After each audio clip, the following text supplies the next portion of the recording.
Next, we have Donna, Tallent. Donna came to one of our events last year during the Brooklyn Book Festival and participated in a recent Works in Progress workshop. She's now taking my Get Lit workshop, and I've loved our time together. Here's her bio. Donna Tallent recently wrote a short-form essay about her grandfather that made her grandmother very proud. In high school, Donna wrote poems on gum wrappers and tiny scraps of paper and sent them to her then-boyfriend in the Navy. Now she happily spends her weekends puttering around her Brooklyn apartment with her husband and cat, working on short stories and personal essays. She's somewhat active on Twitter, Linoleum Rose. Please give a warm welcome to Donna.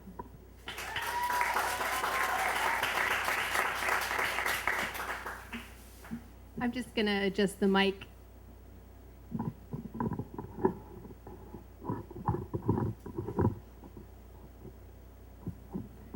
Hello. So this doesn't have a title. I forgot to give it one, so I'm just going to read it. When I host guests from out of town, I always tell them the same thing. If you ever get lost, just remember, New Yorkers love giving directions.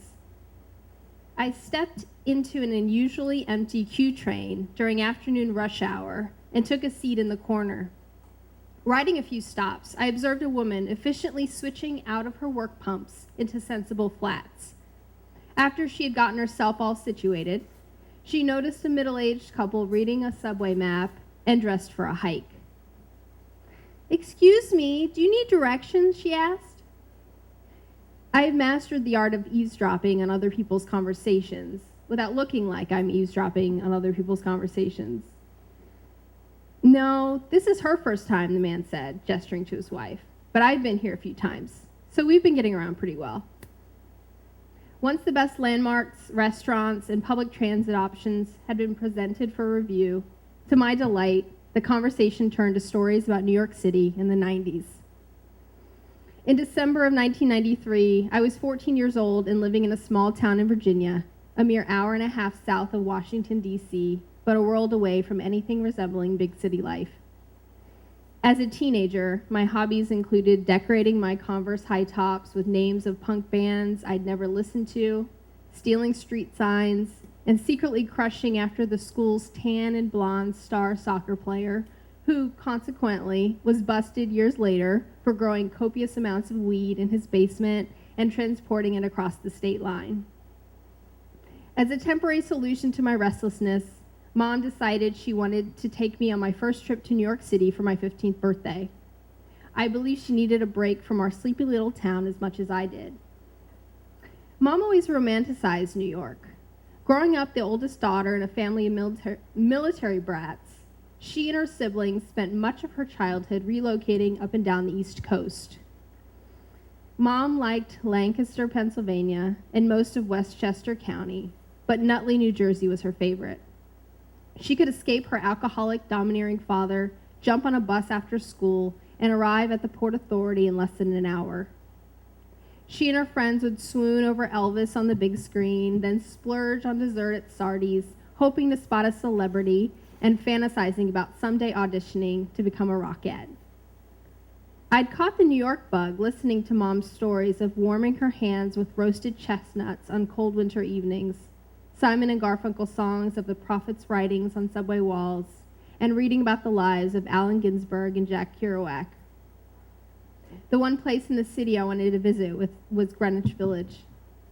We were studying the beat poets in school, and I had become obsessed with Allen Ginsberg. I had a mental picture of my Greenwich Village look, a navy short-sleeve leotard, jeans, and my black combat boots. I knew as soon as I set foot in Greenwich Village, I would be surrounded by poets and artists and become inspired in more ways than I could have dreamed living in Virginia. We made it to New York City via the Port Authority the day after Christmas. As we walked through the busy bus terminal, I tried to take in as many sights and sounds as I could. Uniformed station agents yelling through plexiglass partitions, the bundled sea of people riding up and down the escalators, the skinny drug addict talking to himself. I watched as a family of 3 dined on their fast food meal. They quickly shoveled down a tray of tiny burgers and fried onion rings, trying desperately not to notice a uniformed police officer as he attempted to remove a homeless man 5 feet from them. The man was searching through the garbage can, naked from the waist down, pants around his ankles, bent with his brown bottom facing us in all of its fleshy glory. My 12-year-old sister stood next to me mortified, then let out a nervous giggle. "Oh my God," she whispered as the police officer knocked on the side of the blue and white plastic can. The homeless man had somehow managed to wedge himself, head and shoulders, past the filth-smeared flap. Mom turned to me, raised an eyebrow, and said, "One of your friends, Donna? Come on, let's go." I rolled my eyes. We stepped out of the bus terminal onto the dirty, crowded sidewalk, and the cold wind sliced right through my thin coat. Mom had chosen better than I had, ultimately deciding on function over fashion. Her stone-washed denim job was a mess of ugly, but reached mid-thigh and had a cozy-looking large collar trimmed in fake sheep's wool. Despite the cold, Mom was inspired and ready to reintroduce herself to the city. Opening her coat wide and placing one hand on her hip, she lifted the other hand in the air, Liza Minnelli style, then slowly worked her voice into crescendo. "Start spreading the news," leaping full on into a boisterous Broadway-style execution of New York, New York, complete with shoulder shrugs and jazz hands. She beamed at me and my sister, speaking and gesturing between verses. "Head this way, girls!" Deathly afraid she would encourage us to join in as part of her singing troupe, my sister and I exchanged panicked expressions and made a beeline down 8th Avenue. 2 blocks away on 39th Street, a steep, narrow staircase led us to the lobby of the Friendship Inn Motel. Mom, intent on making the trip money stretch as far as it possibly could, decided that she, my sister, and I would share a room. We spent a fitful night crammed next to each other in the dark, tiny space, the 3 of us sharing a queen-size bed. My sister and I tossed and turned, complaining about the car horns, sirens, and large trucks passing by. "Pretend it's the ocean," Mom said, already half asleep. The next morning, I woke first, achy but excited, and took a hot shower as the others slept, desperately trying to tame the curls for my homemade perm with a vintage hairbrush and a giant barrette. I then took pains to dress warmly, securing my birthday cash in a plastic billfold wallet underneath my oversized sweater and down the front of my jeans. Uncomfortable, yes, but a trick Mom had taught me to ensure I was not a roving pickpocket's next victim.